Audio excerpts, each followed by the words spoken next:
Hello, everybody. Welcome to The Pulse with BP. I'm Billy Parvatam, your host.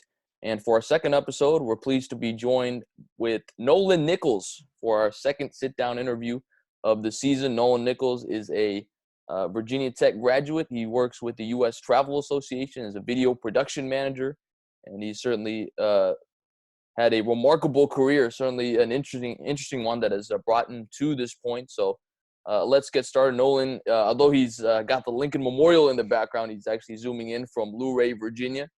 Of course, we call him the Pride of Luray. I know that's a rumor going around, but he also, when things are normal, resides in, I guess soon will be Washington, D.C., currently Northern Virginia, but hoping to, after this pandemic is over, move to Washington, D.C. So, Nolan, thank you so much for joining us today.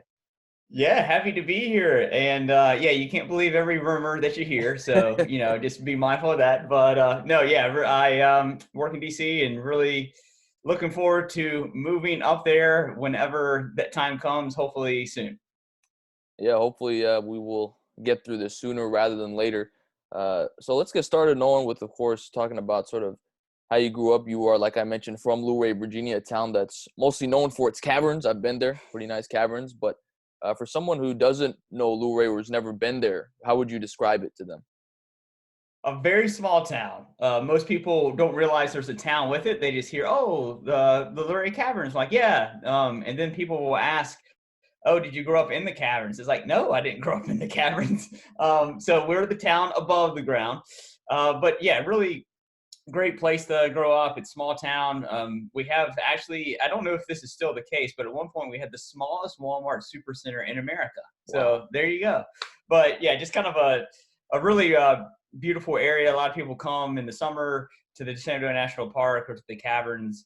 And you really, in high school, you kind of knew everybody. And it's still, even to this day, where, you walk into Walmart and you always see somebody that you know. It's just kind of that tight-knit community, and just really fortunate to have grown up there. So when did your passion for sports and sports broadcasting first start? I would say I've always been part of sports at a young age, whether it was Little League. I tried out basketball when I was younger and then realized I had absolutely no talent in basketball. But I didn't I love sports, and I love playing sports in the backyard. And then in high school, again, I wasn't good at basketball, but our varsity basketball coach, Coach Sanders, asked if I would be interested in videoing the games. And like I said, I love sports, but I had absolutely no basketball talent. So I said, yeah, let's do it. So my sophomore year through senior year, I would go to every home and away game, travel with the team, really felt like I was part of the team. And I loved that. And it gave me something to do in between the fall and spring season before baseball started up. So I loved just being around the guys, videoing each game, putting together kind of like a highlight reel for the end of the year banquet. And maybe my junior year, Coach Sanders started getting serious and telling me that, hey, I had a former player who went to Virginia Tech, and his roommate had this internship with Virginia Tech Athletics in the video department, where they filmed all the football games. They traveled with football, and they did a lot of these really cool things. And it ended up being a scholarship with it. So I grew up a Virginia Tech fan. I love Virginia Tech football. So I was like, ooh, that sounds amazing. Let me get in touch with this person and let me find out all I can find out about it. And the more I learned about it, the more it really piqued my interest. So, heading into senior year, I applied to one school, was Virginia Tech, early admission, got in, and I'm like, all right, that's it. And I'm going to try to do this Virginia Tech video internship. And I heard that most people apply in communication. I thought communication was like running telephone wire and internet cable. So I'm like, okay, that's fine. Like, I'll do whatever I need to do to be able to get this internship. And I probably put too much emphasis on it, because I don't know what I would have done if it didn't work out. But I said, this is what I want to do. So freshman year, I get on campus, and they don't start hiring until January. So it's a semester of just kind of waiting. So I'm like, trying to, the freshman, the first semester, finding your way, finding the friend group and that sort of thing, but always knowing that, okay, I want this. So January comes around and I'm waiting. I have the class they come to on my schedule. I'm waiting for them to come to this intro to comm class, and it gets to the end of January and nobody's come. I'm like, and I've been keeping up with them throughout the year, and I'm like, oh my goodness, when's this person going to come and talk about the internship? So I email Tom Booth asking, hey, do you know when you're going to come? And he emails back and he says, we're not sure if we're going to hire this year. We're still waiting on that. Because I think they had enough people already. So I get that email. I'm like, oh no, because they specifically hire freshmen so they can keep them for at least, 3.5 years. So I'm like, oh my goodness, like maybe this isn't going to work out. And I had in my head that it was going to work out, and I just believed that it would. And that was on a Friday. And I remember just kind of praying, like, God, if I don't hear back in a week, I'm going to move on and I'm going to find some other way to get involved with the athletic department. But if I don't hear back in a week, I'm just going to close this dream up and just move on to something else. And it was the next Friday, and I kind of had forgotten about it because I ended up oversleeping the intro to comm class. So I was ticked because I hate oversleeping, and I just overslept. So I'm like, I'm walking across the drill field just really upset, and get through class. And at the end of the class, I open up my email, and there's the email saying, hey, we are going to hire. And yeah, just kind of went through the process and it all worked out. But that's kind of my journey in a nutshell of getting to Virginia Tech and getting within Virginia Tech athletics. And for those who might not know how HokieVision works, I remember you said to me one time that no 2 days are the same. But I guess as best as you can sort of describe it, what would be a quote-unquote routine day in your estimation working for HokieVision? Yeah, it's amazing. In HokieVision, it's changed so much with the ACC network and the addition of so many video boards. But it's so true. No 2 days are the same. You can be preparing for a ACC network broadcast and talking to opposing coaches about, the storylines to their team. You can be working on a feature that's going to play for the video board. I directed the football video board show, so you could be preparing, sitting in meetings for that to understand how some of these things are going to run on game day. Meeting with students, figuring out what is their workload like, and if they need help with anything. So it was a lot of variety, and it's really, like I said, it's really changed. It's been the team's gotten bigger with students and with staff, and now it's in really a good spot to where HokieVision really is able to kind of focus in on big screens, creative ACC network, and instead of 8 different people doing 20 different things, you can have 13 different people really focusing in on what it is that their expertise is. I wanted to ask you about, because I was about to ask you, well, what was your favorite sort of moment, or was there a favorite game you worked on or a favorite project you worked on? And I have a feeling I know which one it is, the Miracle on Morgantown. If it's not your favorite, I'm sure it's in your top, 3, 4, 5 favorite projects you worked on. The way I look at it, it's kind of Virginia Tech's version of a 30 for 30, which I know you and I discuss all the time. What's some great 30 for 30s? I'm always texting you about a 30 for 30 that I watched. For people who don't know what that project is, can you kind of describe it? Also describe what's the process going behind it? Because we just sort of see the finished product, but I don't think a lot of people appreciate just the amount of time and effort that goes into creating a documentary like that. Yeah, so you nailed it, Billy. That is the favorite project I ever worked on was the Miracle in Morgantown. It was kind of like a documentary style, 30 for 30 feel. It was me and a co-producer, Sam Jones, who still works at HokieVision, but he does the engineering now. But back then he was an editor, so me and him, we just were thinking of, hey, can we do this type of documentary and trying to think of the big moments in Virginia Tech sports. And that was just such an iconic game, iconic year. And we just kind of went with it, and we reached out to people to interview. And it was really cool because we didn't just interview. The thing that I love the most about that project is that we didn't just interview people connected to Virginia Tech, but we went to interview. We did a lot of the video around Shane Graham, who kicked the winning field goal, and we interviewed his high school coach in Pulaski. So we traveled down there to interview him. We got in touch with a defensive player, linebacker from West Virginia, Boo Sensabaugh, that had this amazing game. And we went to the deep Southwest Virginia to interview where he now lives, to interview him at his high school stadium. So that was just really cool to really get that opposite field reaction from the other team. It's not too often where you're featuring a different college athlete in the video, but it really provided a really cool perspective. And the only regret we have is that we were able to get Coach Beamer, but we were not able to get Michael Vick. It was just extremely tough. He's not on campus often, and when he is, his schedule's so tight. But it took a lot of time. It was months and months and months. I think we started it, the planning in like November, and then it released in May. It was like a couple weeks ago, I got a notification that it had been like 4 years since or 3 years since it released. So it's crazy it's been that long. But it was so cool just to kind of see the reaction. And now HokieVision does so much of that documentary style content. But back then, like 3 years ago, it was kind of new.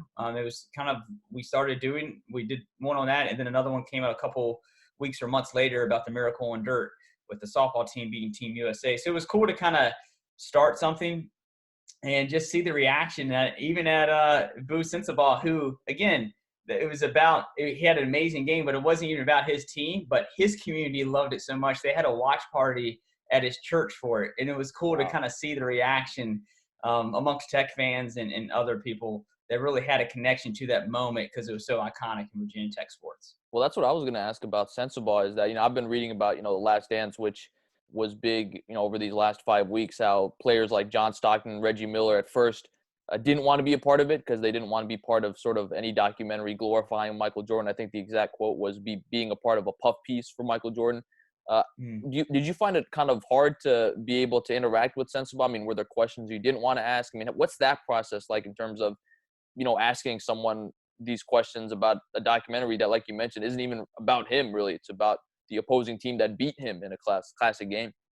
Yeah, it was so different. We didn't know what to expect because we'd never done this before. And we're like, oh, is this person – I mean, we didn't even talk to the person on the phone. It was all through email about coordinating. So we didn't even know if, like, this person would want to talk much about it.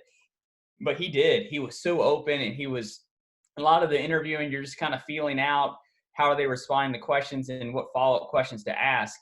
And he was just so open about talking about anything that we wanted to talk about. And, again, like you lose a heartbreak game, and a lot of people might not want to talk about it, but that's not the way he viewed it. And he was I think he was just appreciative, honestly, to be included in what was a crazy game. But what's so tough about it, Billy, is when you have, and that's why I can't imagine the producers of The Last Dance, what their process is like. When you have so much content, you have so many different interviews, and you have to figure out what is the story.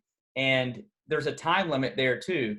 With The Last Dance, you have the time limit of TV. For every hour, the episode is going to be around 40-some minutes without commercials. For us, we wanted to keep it just under 30 minutes. And it was so tough because you got to figure out what you're going to keep and what you're not going to keep, because you're not going to be able to tell every story. And you need to figure out what story you're going to tell, but also, does it connect? Does it make sense for the viewer to watch it and not get confused? So it's kind of a game, but it's so fun and it's so rewarding at the end when you kind of watch it and you just realize how much work went into it. Is there a story that wasn't told in the documentary that you can remember that you think, man, that's something that I wish we could have included in the documentary, but we just weren't able to given all the other logistics we had to take care of?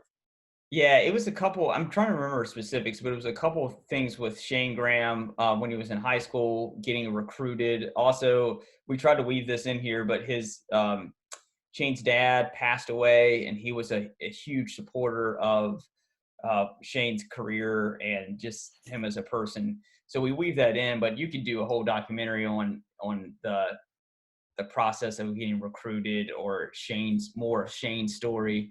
But then at some point you have to connect it back to the game. So you have to make sure you're not going too deep to where you can't connect the other dots as well. So it's getting better with online because now you can you're not sidelined by the time constraints. You can make it as long as you want, but then you have the viewer attention too. You got to be able to keep the viewer. So you don't want to go too deep and you lose the viewer and they stop watching.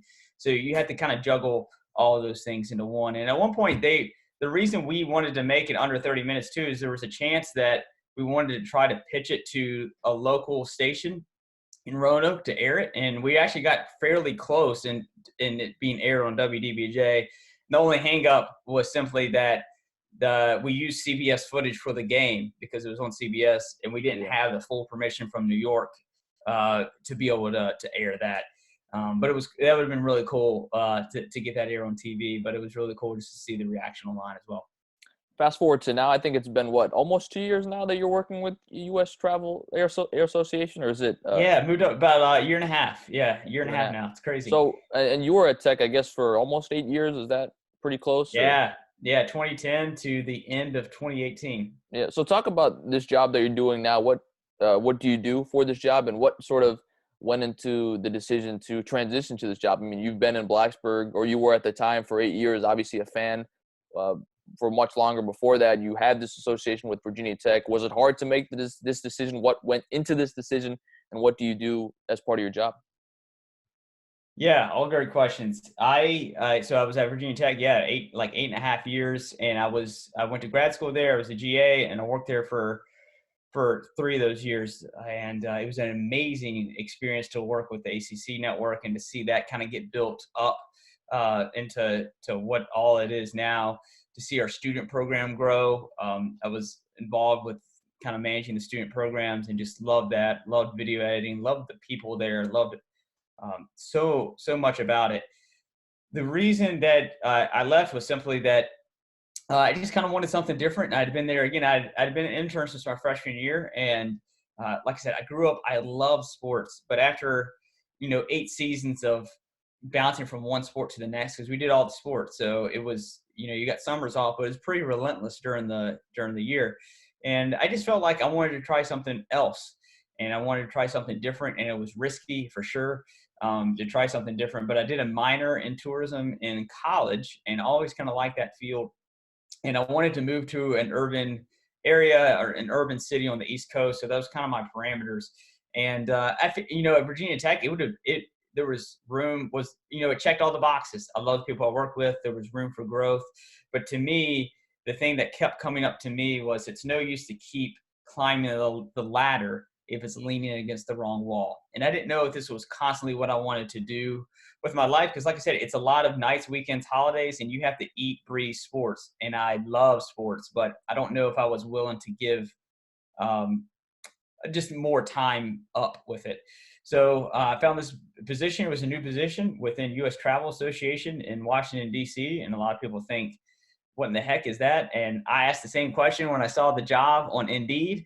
I didn't know anybody in the company, but just went through the application interview process. And basically it's a company or it's a travel association where it's like over 1,000 members, anywhere from Disney, Universal, to the Hiltons, the Marriotts, and the small people like Lou Ray Cameron's is part of it. So big and small people within the travel industry.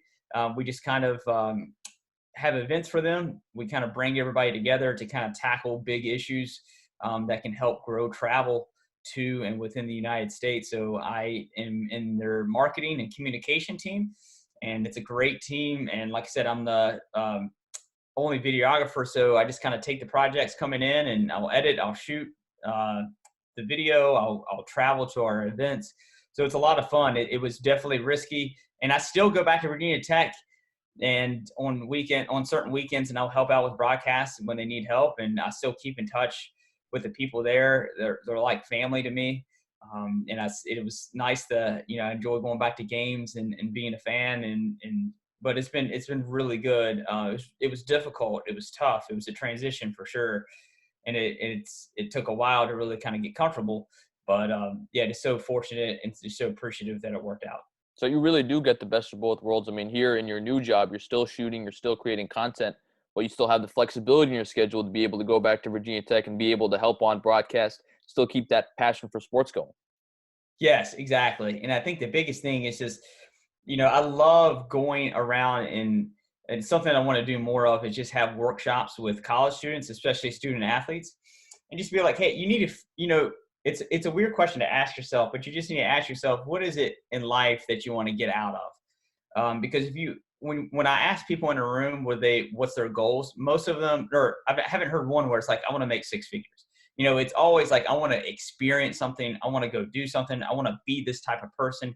So like, you need to put it out on paper, figure it out what you want to do. For me, I wanted to be able to, leave work at 5 o'clock and dictate 90% of my schedule. And now I'm able to be more intentional about hanging out with people, getting more involved with the church, going back to Virginia Tech and working games. I have fun, kind of figuring out what I want my schedule to be. But if you get to figure out what you love, and if you love working at the ballpark, working at the baseball diamond, then that's what you have to do. You just need to figure out what it is that you want to do. And sometimes you don't know until you experience it. And if you figure out when you're in a position you don't want that anymore, it's no problem saying, hey, I want to quit this and I want to move on to something else. Sometimes we have a society kind of places a bad emphasis on quitting. And sometimes quitting is bad and you need to stick it out. But other times you need to quit. Like, it's no use to keep walking down the road if it's going in the wrong direction. Like, at some point it's okay to turn around, and there's no shame in that. And it's risky, but it's riskier to keep going down that road when you know you don't like it. For sure. And of course, that's something you've been you practice what you preach is what I've heard about you from a lot of people. But obviously we're in the middle of this pandemic right now, Nolan, and a lot of people, especially who want to get involved in the sports industry, have been affected by this. I talked to Evan Hughes last week, talking about how broadcasters might not be able to get their reps that they need for this summer, and hopefully that will help them in the course as they progress in their career. But you obviously know from a production standpoint, those reps are just as important. What's your take on how sort of this pandemic could impact the sports industry going forward and the people who do want to get involved in an industry that's already competitive enough to begin with? Yeah, I'm a huge nerd on keeping up with the sports media, like the behind the scenes, the business aspect of it. I love reading stuff about it. I listen to these nerdy podcasts about it because although I'm not in sports full time anymore, I just love learning about the industry and just where things are heading and that sort of thing. And it's a wild, crazy time right now. It's so much uncertainty. And that things are going to eventually, especially at the professional level, things are going to come back, whether it's this year or the next season. But what you hit on with Evan in the previous episode, I think minor leagues, summer leagues, it's you really hope that those places are going to be able to come back where they were. And I'm hopeful that they will, but I'm not sure if every team was, because like for the MLB, they were going to trim down their minor league teams before coronavirus. Yep. And now that this happened, you wonder, are they going to take out more, or how many organizations just simply aren't going to be able to make it without having a season because they're so dependent. They don't have TV deals in the minor leagues that are millions of dollars. I don't know if they have a streaming deal or not, but so much of what they do is dependent on the gate money. And if you don't have gate money, it throws a wrench into the business model. So just really feel for them. I think, it's like I said, it's Frank Beamer always talked about, you just have to kind of stay even-minded. Like, things aren't as bad as you think they are, and they're not as good as where you think they are. They're in the middle. And sometimes with with the news cycle now, it's just an avalanche of information. So it's like, and you get a lot of different reporting. So it's somewhere in the middle of where we're at. But I think, you just got to keep that. I feel for the play-by-play people, but also feel so much for the camera people. Yeah. These people that would work these baseball games, the ACC tournament, March Madness, these freelancers that aren't employed by a company, they just pick up all these gigs. And who would have thought that everything would stop? I mean, they probably never thought that like they would ever not be able to get a game to work, because like sports in that freelancing gig was so consistent, because even when the economy goes down and is in a recession, there's still games going on. So they're still going to have to get on TV. Whereas this is like the craziest storm to where nothing can happen with sports. And so you really feel for those people, but it's going to come out. And I just really hope that we get some, as a country, with the health, with the testing and everything, that we really kind of get things under control so that, come fall, we can kind of get more back to normal. So people can, get their jobs back and just feel like they have some hope.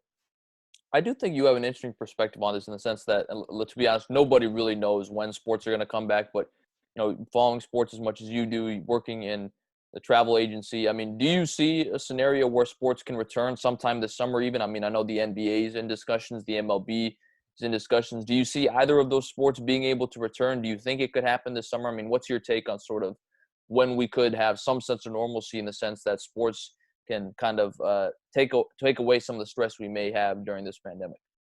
I think the baseball model is interesting, and mostly because that's probably been the most transparent we've heard so far. We haven't heard a ton about the other professional sports of what they're thinking, where it seems like baseball is farther along in releasing it to the public as far as their plans, starting off in empty stadiums. I was happy to at least hear that they were going to try to play in their home stadiums, and I think that's good, even just from a locality standpoint, for people to know in these communities, MLB communities, that these teams are in, even if they can't go to the games, they're in the city, and it kind of gives some hope and energy. And I'm hopeful that if they start out with empty stadiums, which is probably the smart thing to do, I'm hopeful that maybe if things progress better, they can slowly let people in, because with baseball stadiums, they're bigger, you can space people out a little bit more easier. So I'm hopeful. I'm hopeful with that. Hopefully, yeah, I think the revenue split thing could be interesting from a player's perspective as far as like working the money out. But I really hope that they're able to work something out, because honestly, it would just be so good for people just to have sports on to cheer for their team. And it's really a good opportunity for baseball to kind of bring people together. And plus, baseball is kind of the gameplay itself is very socially distant, because besides like the batter next to the catcher, you really don't have – there's not many times where you're within 6 feet of a player. Yeah. So I'm really, really hoping that works out. But obviously, safety is number one.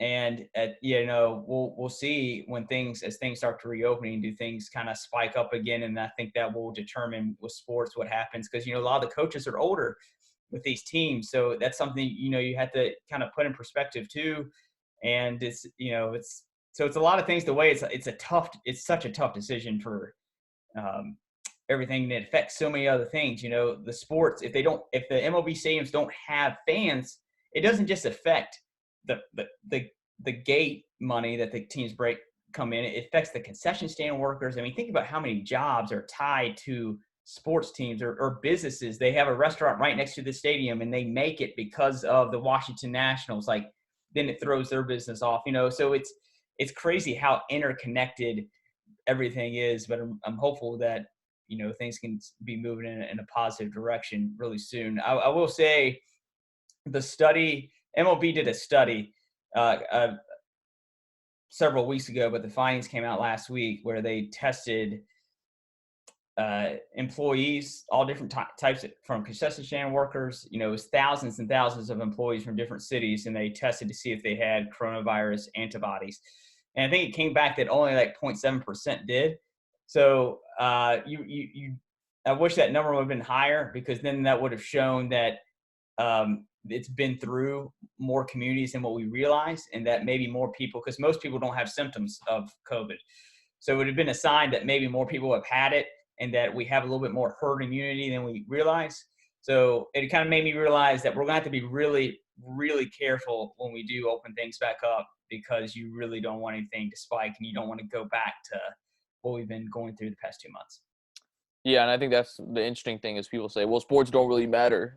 And maybe the games, at the end of the day, yeah, whoever wins the championship, does that really matter in the grand scheme of life? No, but, the games help employ a lot of different people, and I think that does matter. I really hope that the MLB and the NBA are able to figure out some way that we can be able to compensate those people, but also for just the pure enjoyment, just to have people get away from what's been going on, able to return sports in some aspect as well. I want to transition now to a topic we did allude to earlier. That's 30 for 30s. I always love discussing 30 for 30s with you. And again, want to talk about The Last Dance, which I know you haven't seen the last 2 episodes. Have you seen all of them, or is it just the last 2 episodes? I've seen through the first 6. I need to catch up on the last 4. So, nice. And so it gives me something to watch this week. So yeah. So I guess, and my question is for you again, because you talked about your experience with filming Miracle on Morgantown. What's most impressed you about The Last Dance from a production standpoint? What the director and his team has been able to do? I mean, watching that documentary, I know you definitely view it through a different lens than most people. What's been the most impressive part of what you've seen out of The Last Dance so far? I think what's been most impressive is them bouncing back between the different eras and really following storyline. It's been interesting how they structured it, between going back with Pippen's background or Michael Jordan's college background, and kind of picking themes for each episode and bouncing back. And it's still all revolving around the 98 season, but they're kind of going back and pursuing different lines. And I think it's been really so well done, between just following the storylines, and the production value has been amazing. But I think also what's been interesting too, Billy, is how, on the other hand too, how documentaries in the way they're delivered have been, and that content has been changed. I think, it used to be, I would say, like when 30 for 30s first came out, they were, and they're still in a league of their own, but it was pretty groundbreaking. And now you see a lot of colleges, you see a lot of other teams kind of doing their own kind of style documentaries, or short style ones at least. So it is interesting too to kind of see how, and ESPN has talked about this. I've been at conferences when I was at Virginia Tech where the producers of College Game Day, they take a lot of documentary content or short, I'll call it short storytelling. They take a lot of that content from schools and they'll air it. And they said it used to be that like the content they would get from schools, they would never air it because it was trash. And now they'll take that stuff and put it straight on because the production quality is that good, and it's not as much of a drop off in quality. So I think it's really interesting too, just to kind of see how there's just so much good content out there now. And obviously the Last Dance is one of those it's going to be in a league of their own, kind of like how the O.J. Simpson one was, and one of those iconic documentaries.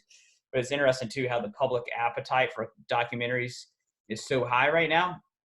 And it's cool just to kind of see the different avenues, people that just love making videos as a hobby. The technology is there to be able to put together a story of your own. And I think that's just really what's been so inspiring of everything, is just to see how it's possible to make that stuff on your own with a small budget. If you had to pick one 30 for 30 that you would say is your favorite one of all time, or I guess maybe if you want to pick a couple, that's fine. But what are some 30 for 30s that you really enjoyed or that really stand out to you? Yeah, the one that stands out to me by far is Survive in Advance. I watch that one multiple times a year. Like, it is so good. And just Jimmy V, like the character that he was, and just the story of that team, like the ultimate underdog story, and they'll win it at the end, at the buzzer. Just that when you watch that documentary, it just like instantly fires you up, and you're just ready to take on the world. And I love that documentary. But there's been so many good ones too. The ESPN Plus, I have that app, so it's cool to kind of be able to go and click on different ones. But I love the Jimmy V one because it's sports related, but it's also so much more than sports. And which all of the documentaries have that feeling of them, but especially with that Jimmy V one, like it is just so inspiring. That's definitely my favorite. Yeah, Survive in Advance is great. I really like the NBA 30 for 30s because I think they do a good job of sort of weaving the story of the NBA, especially during this Last Dance. I went back and I watched Lakers Celtics and the Bad Boy Pistons, and I really felt like they sort of helped pave the way for the Bulls. And I think that not only that, but I think it's a good thing that you can watch those documentaries and get sort of their side of the story. I think, and I don't know what your take is on this, but Last Dance was getting maybe criticism from some folks that, well, it's only Michael Jordan's point of view, and that just because it's his point of view doesn't mean he's the good guy and everybody else is the villain. And I think that's sort of the fine line you have to walk while you put together these documentaries. But I do like the NBA ones in the sense that they really help pave the story of the NBA. But I'm sure that that's something, Nolan, you probably have to think about. Well, how do you sort of portray this person without making him a villain? Yeah, that's key. Like when I heard the articles kind of coming out about how Michael Jordan's production company was behind that, that's a thing with journalism now. I think the documentary was done in a objective way, but it is concerning when you have different controlling interests behind the scenes. And I didn't really see it get played out in the documentary, but like you said, it's still kind of a little, from a journalistic standpoint, you do kind of have doubts. And honestly, that's just the society we're in today, because everybody, all these, again, I tie everything back to college, so forgive me, but like all these colleges that are putting out content, storytelling content, or, content that goes on the ACC network, all these schools are doing their own content and it gets pushed out with that. It's amazing storytelling content because those stories won't get told if it wasn't for these schools. But at the same time, it's always, and I don't know the answer to this question, but when does journalism become more PR and less about objectivity? And because, a lot of the organizations that are putting out the content, they control the story and they control what they want to put out there. Whereas like a journalistic society or journalistic organization, you're just telling the story, good or bad. You're telling the story. So it's definitely some tough questions, I would say. But that's just kind of where we're at right now, which is a little, coming from a comm background, it's a little concerning where there's not too many unbiased publications and media organizations out there anymore, which can get difficult. You can have different documentaries, the same story told by different organizations, and it's going to feel vastly different. And certainly there's more than one way to tell a story, but sometimes you have to ask yourself, is this a PR spin that they're putting on it and that sort of thing.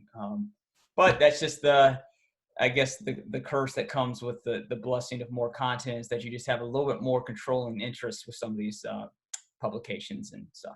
This is a question I love to ask. If you could have 130 for 30 on something that hasn't been made yet, and it could even be current, maybe something that happened a few years ago in sports, what do you think would make for a good 30 for 30? I'm actually going to go pretty recent with this.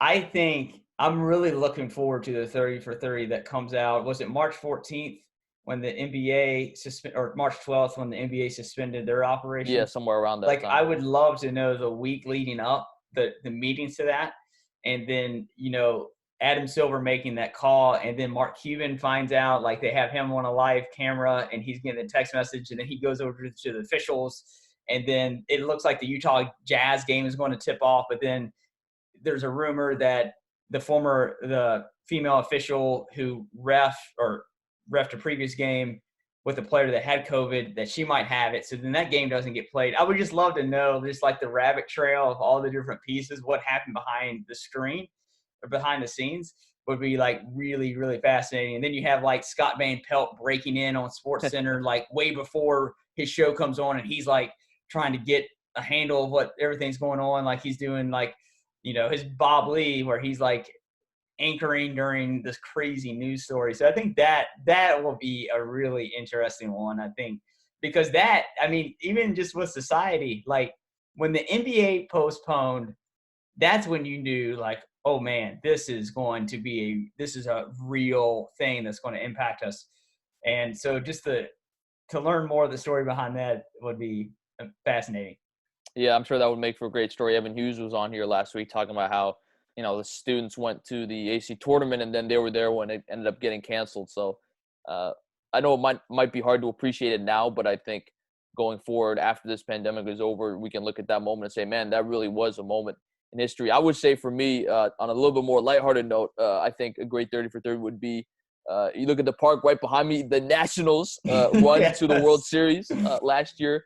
And not even that. I just think the build-up, how they became a franchise. DC didn't have a team for over 30 years. They had a lot of playoff disappointments in 2012, 2014, 2016, 2017.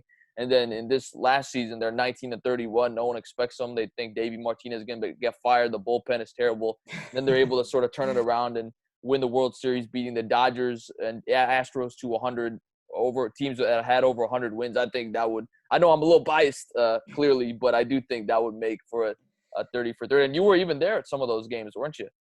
Yeah, I was there for the wild card game when, the Nationals were down in the 8th inning with 2 outs, and it didn't look good. But, they were able to come back, and that was crazy. And then just the entire run. I went to a couple more playoff games. It wasn't able to make it like a World Series game like you were, Billy, which I was super glad that you were able to go as a lifelong fan, because I grew up an Orioles fan, but when I moved to the D.C. area, I'm like, I go to too many Nats games not to root for them. So by the end of the year, I was rocking the hat and everything and going to the watch parties in the stadium. It was just so special just to see the whole city come alive, and it's just hard to describe. Like the night they won, and I was in the stadium at the watch party, and you leave, and it's like everybody's honking the horns. I mean, it was just crazy pandemonium going on, and it's like that's just the beauty of sports, when it just kind of rallies people together. But I'm like you, Billy. I mean, that season was so crazy that for there to be like a documentary on that, I would definitely watch it. So you've been to a bunch of Virginia Tech games. You've been to other places in college football. I think you've been to Auburn, right? You've been to an I Auburn have. game, and you've been to Nationals playoff games. What would you say is the best sporting event that you've been to, either as a fan or covering it as a HokieVision person or a cameraman? I mean, what would you say if you had to pick the best sporting event you've been to? What's number one? Oh, that's so tough. I would say we didn't win this game, but when we went to the Sugar Bowl in 2012, it was the 2011 season. That was my first year working within HokieVision, and that was a special moment to be at a BCS Bowl, that level, playing against Michigan, that level of hype and competition. That was a moment I'll never forget. Um, when my freshman year, when we won the ACC championship in football with Tyrod in 2010, that was or excuse me, 2011. No, it was 2010. Excuse me, it was 2010, and that was our fourth ACC championship in the first 7 years in the ACC, and that was really special. But moving on from that, I would say, honestly, I'll give you one that's kind of obscure a little bit. One of the more memorable events that I have worked at Virginia Tech was when wrestling the national championships. They were wrestling at Madison Square Garden. It's 3 days. This was my first time covering wrestling. I had no clue. I mean, the stadiums, there's so many people that they're selling scalpers tickets on the street for wrestling. I'm like, what event am I working? And I get in there. The fans are crazy. It's one of the I look forward so much to working those national championships because the atmosphere was nuts. And then to be in Madison Square Garden, and we got fourth place, which in wrestling, the top four to get trophies, and that was our highest finish ever. And to get a trophy when not many people were expecting us to, that was just such a special moment. In the team, in the hotel lobby, I'll never forget this. As soon after we get fourth, it's Saturday night. Everybody goes to the hotel lobby that the team was playing in, and it was where the Continental Breakfast was. And I'll never forget, Coach Dresser, he was the coach at the time, and he's up there giving speeches, and all the wrestlers are giving speeches, and I'm filming it, and then they're done, and I'm just kind of walking around. And I'll never forget, it was shoulder to shoulder. Everybody's having a good time.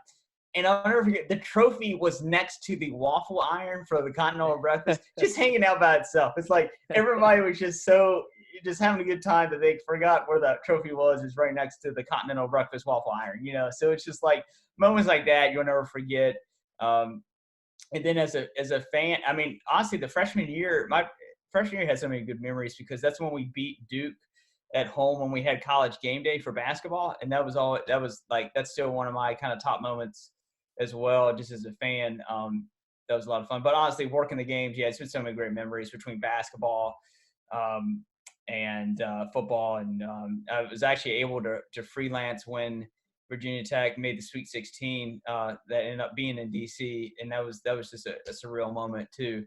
So there's just so many great moments and memories in Virginia Tech. It's just so many great experiences, not just getting a good education, but you're just the joy of being following the teams and just seeing how seasons developed and things you didn't see coming, like Ohio State win. There's always surprises in the season, and it's just so special to do it alongside your friends and following the same goal of supporting Virginia Tech. And of course, like you mentioned, I mean, the Nationals runs, I mean, wild card game. You were there. I Yeah. guess the game was a blowout. When what was that experience like when they clinched the World Series to go to the World Series? I know there was a blowout. Was it kind of dumbed down because it was already a blowout, or still able to appreciate it? Or yeah, it's a good. There was two different feels because when they went to the World Series, they were already they scored 9 or 10 runs in the first inning or something like that. So people kind of knew that they were going to win this game. So I mean, people were happy, obviously, but that wild card game, when people thought it was over, and then Soto has that big hit, and then as soon as that hit happens, the Nationals take the lead, and then they go back on the field, and you get 3 outs, and the game's over. So it all was condensed in the last 4 outs of the game. Then I mean, the crowd erupted when the go-ahead run came in, and then from the top, and then you go to the top of the ninth, and the crowd level never came down. It was just people were just going nuts. That honestly is one of the moments that was a crazy sports moment. But honestly, I'll remember Game 7 of the World Series being at the Nats Park, and it was pouring down rain, but so thousands of fans came out for the watch party in the rain. They opened up the suites to let people go in the suites. So even with the poor conditions, so many people were there. And then after the game, just the pure jubilation. I never experienced that before, because I think there's a difference. There's a difference between a fan base being really hyped up about a big win and being really hyped up over winning a championship. And I never experienced a fan base being so pumped up over winning the ultimate trophy. And I saw it that night, and it was, I mean, walking back to my car, like, it was nuts. Like, people were just going nuts in the street. And it's just like one of those moments where you're walking, you're like, wow, like, I'll never forget this. Yeah, for sure. A memory that will always be in our memories as Nationals fans, long-suffering DC sports fans. But I do want to close, Nolan, with talking about your volunteer work. You do volunteer a lot in DC with, I believe it's called the Dream Foundation. I might be correcting me wrong if I'm wrong on that. But talk to us about how you got involved in that, and really what kind of goes into that volunteer work. Yeah, so it's called DC Dream Center. I'm actually wearing the shirt now. So I just love that organization. They are in Southeast DC, and they just do amazing work with kids. I help out with their youth group on Friday nights, and they just have tutoring sessions. They have wrestling. They have so many different activities. I think they do yoga. They have a gym in there. Just so many things for kids and adults. They have job fairs. Just really kind of blessing and impacting the community and in an area of town that could need it. And now with coronavirus, they've given out over 12,000 meals every day, 12,000 meals total. So every day at lunchtime, people come up and get a free hot meal when times are tough right now. So I've gone and done videos for that. So I just love, that's one of the things when I wanted to move into DC, one of the goals I have was just to get more involved with the community. So it's been amazing to get involved with the Dream Center, and just really, it's good. It's good, Billy, because I tell you, it was an eye opener at first, because you don't realize how many people you get in your own bubble sometimes. And I'm bad for this. You get in my own bubble, and you just don't realize how many people are hurting. The funny thing is that so I got connected with the Dream Center through National Community Church in DC, and I had heard about it. So going into DC, I'm like, oh, I really want to get involved with that. So I started showing up to their youth groups on Friday nights, and it's a block off of Pennsylvania Avenue. And the funny thing is, like, when you think Pennsylvania Avenue, you think White House, Capitol Building, that iconic stretch during inauguration where the president's walking, to the White House. But nobody thinks about the people that are hurting on Pennsylvania Avenue, like people that don't maybe know where their next meal is coming from, or the kids when they share about their life story and they're hurting. And they've seen things that you've never seen in your life, and they're only 7. It's like, oh my gosh, like, how do you, what is that like? And it's just opened my eyes up to new perspectives. And, there's some nights that, there's a good amount of nights, Billy, where I'm the only white person in the building. And I've never felt, especially growing up in a small town, and even at Virginia Tech, like, I've never been in a moment where you were the minority. And so it's been such a good perspective change of, like, realizing what other people feel like, and you never really realized it. So it's just been such an eye-opening experience. And I just love hanging out with the volunteers and the kids. And it just really, just expands really a lot of times you don't have to go far to expand your view of the world. And one person once said, once your mind is stretched, it never goes back to its original dimensions. And it's just been really a special thing to be part of. Certainly, I know you've been very successful in your career, but what you're doing with them, certainly a lot more meaningful than I think anything we can do professionally. So thank you so much for that, Nolan. And thank you so much for joining us. I mean, we got to discuss a lot of different topics, 30 for 30s and your career, and, Virginia Tech, and of course your work with the Dream Center. But thank you so much for joining us. Definitely been a great, fruitful conversation. Thanks, Billy. Been great talking to you. Yep, and I know he doesn't want to admit it, but he is the pride of Lou Ray. And I do call him Pastor Nolan too, because he's just preaching a lot of times. But again, thank you so much, folks, for joining us on episode 2 of the Pulse with BP. For my guest, Nolan Nichols, I'm Billy Parvatam. We say so long to you for just a while, and we'll see you next time. Thank you so much.